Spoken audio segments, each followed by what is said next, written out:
Buenas noches, abogado Benito Cano. Buenas noches, compañeras. Somos el grupo número 2.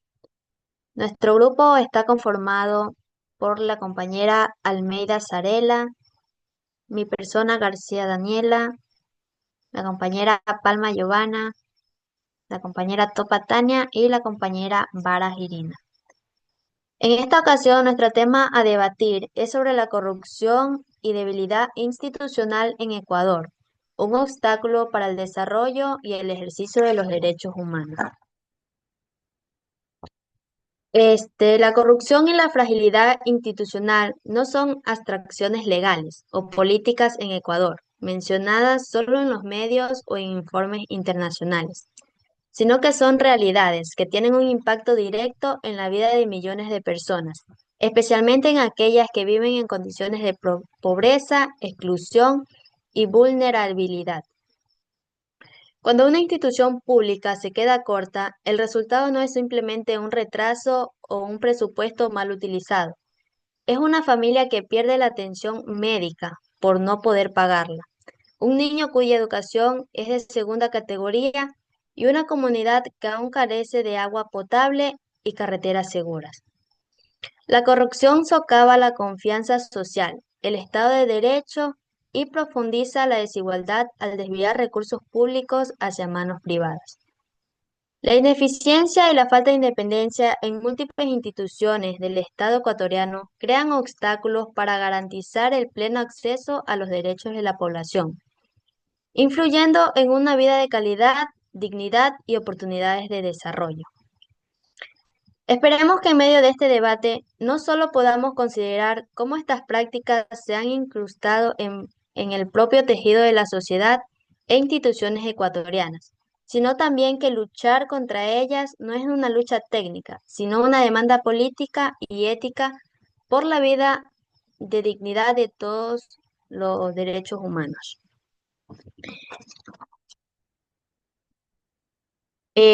A continuación, mi compañera Giovanna Palma va a tratar el tema a favor sobre la corrupción y la debilidad institucional en Ecuador. Buenas noches. Mi posición es completamente a favor de la participación ciudadana de los gobiernos locales. ¿Por qué? Porque creo que es una forma real y concreta de empezar a cambiar las cosas desde donde realmente vivimos.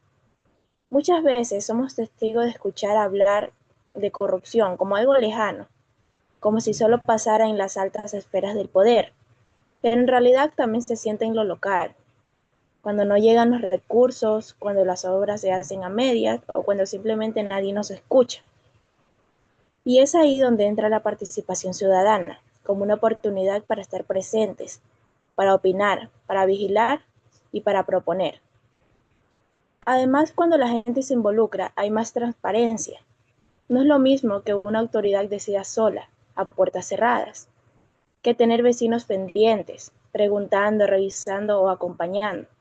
Es mucho más difícil que alguien se atreva a actuar con impunidad si sabe que hay ciudadanos activos, atentos y organizados. Y eso no solo, y eso no solo reduce la corrupción, sino que mejora la calidad de las decisiones. Porque seamos sinceros, ¿quién mejor que la misma comunidad para saber qué necesita? Nadie entiende mejor la realidad de un barrio más quienes lo habitan día a día. También pienso que participar nos devuelve la esperanza, nos hace sentir parte de algo. Cuando vemos que nuestras ideas se toman en cuenta, que nuestras preocupaciones llegan a una reunión o una planificación, sentimos que nuestra voz vale y eso nos motiva a seguir. Porque al final, la democracia no es solo votar cada cierto tiempo, sino estar ahí, construyéndola, todos los días con pequeñas acciones. Por eso defiendo la participación ciudadana, porque nos hace protagonistas y no espectadores. Y porque solo con más participación y más gente involucrada podemos tener gobiernos locales más honestos, más cercanos y realmente comprometidos con el bienestar de todos. Muchas gracias, esta es mi intervención. Irina Vargas va a tratar el tema el en contra sobre el tema tratado. Muy buenas noches, compañeras, abogado.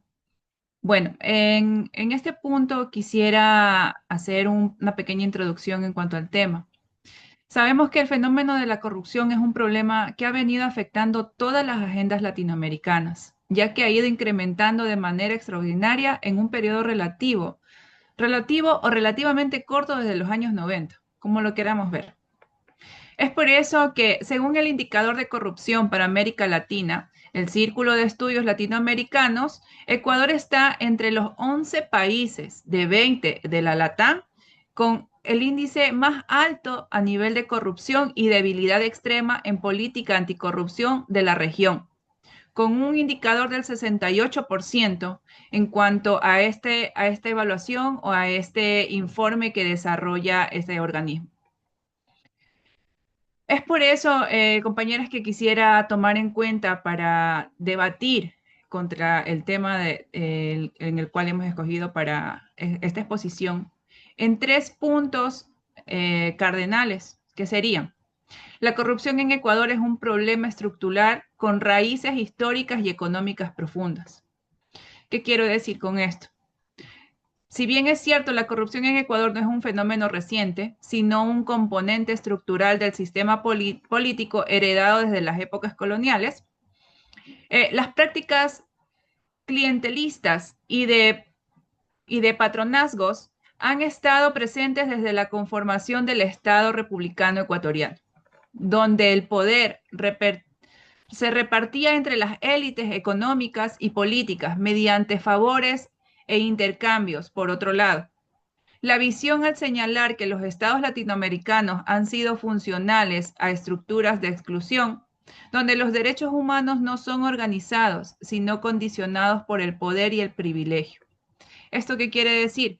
Que la corrupción no es solo una violación legal, sino una manifestación de violencia estructural.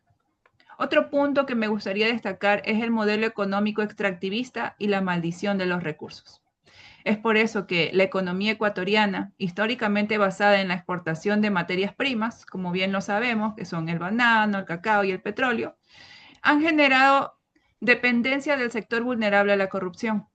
Es por esto que, explicando así que la maldición de los recursos incentiva a la concentración del poder y a la opacidad, especialmente cuando no existen mecanismos efectivos de control industrial. Este patrón se ha repetido durante décadas: contratos opacos, obras públicas sobrevaloradas o sobreestimadas, redes de sobornos en el sector público, pero también lo podemos encontrar en el sector privado. Y mientras tanto, los derechos sociales como la salud, la educación, se ven afectados por la falta de recursos desviados por la corrupción en el Ecuador. También quiero destacar que la corrupción se intensificó por la debilidad de los gobiernos recientes. Quiero que este punto sea muy enfático o que lo tomemos bastante en cuenta, ya que la corrupción en Ecuador ha existido siempre, sí, como lo vengo diciendo desde el inicio, pero su exacerbación reside desde la mala gestión y la falta de gobernabilidad de los últimos gobiernos que ha tenido el Ecuador. En menos de 10 años hemos tenido más de 4 presidentes. Desde la ruptura del correísmo con el morenismo hemos podido palpar esta debilidad de gobierno, hasta la polarización conflictiva que ha bloqueado reformas institucionales. La muerte cruzada, podríamos tomarlo como ejemplo, del año 2023 por el expresidente Lazo para evitar un juicio político, demuestra cómo los mecanismos constitucionales pueden ser usados para evitar rendición de cuentas, que es lo que no quiso el señor presidente. La desinstitucionalización no es un producto de siglos, de años, sino de decisiones políticas fallidas en los últimos años. Es por esto, compañeras, que mi posición en contra en cuanto al tema que estamos en esta noche tratando va muy encarecidamente a que no nos permite la claridad de cómo integrar este fenómeno en la sociedad. ¿Qué quiero decir con esto? Que la corrupción no es una conducta, es un fenómeno social que abarca gran variedad de conductas. No se restringe al sector público como tal, Puede ocurrir en cualquiera de los sectores de la sociedad, incluido el sector privado. Parte de una relación del poder de confianza, lo cual deriva del rol que ocupan las personas dentro de la sociedad o de un esquema organizado complejo, entidades públicas, la sociedad y grupos familiares. No depende del uso del poder, sino que se centra en la actividad de cada uno, alineados con el rol que tienen o que las expectativas que se tienen frente al mismo. Debe cumplirse en la sociedad. Este tipo de falencias deben ser extraídos y expulsados de nuestra ética profesional. Se plantea la conducta orientada a la obtención de un beneficio, el cual no necesariamente debe conectar con un enfoque o un elemento patrimonial. Puede tratarse de un beneficio o una utilidad de cualquier naturaleza. No existen pequeños actos de corrupción. Esta clasificación ha servido para excusar aquellas conductas que a diario se realiza por las personas en sus actividades. Muchas gracias. Compañera Zarela Almeida va a dar el análisis sobre el tema que estamos tratando.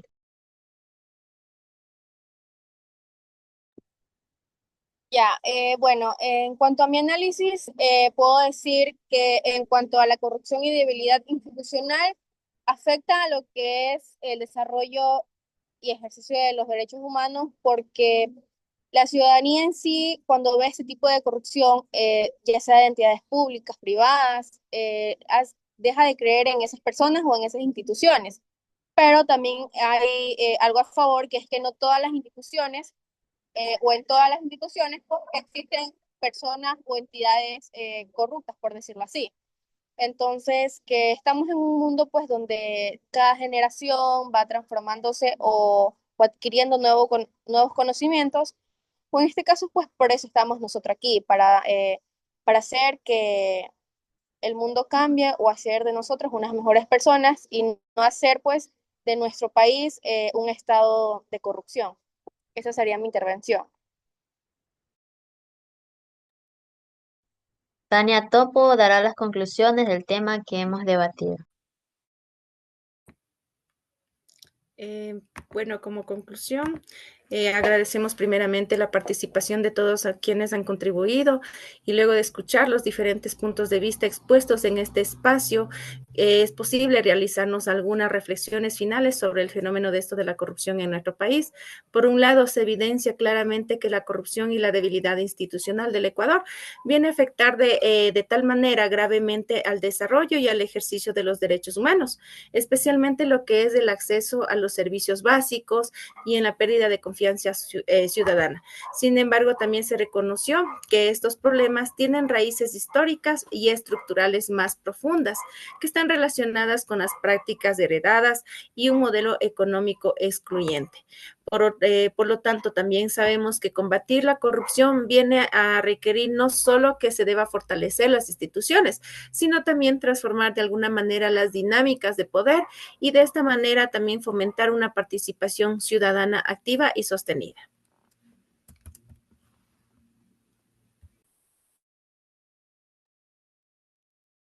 En conclusión, la corrupción y la impotencia institucional en Ecuador no son fallos, sino oscuros reflejos de una crisis ética, política y social que han debilitado la confianza de los ciudadanos y paralizado un desarrollo justo en el país.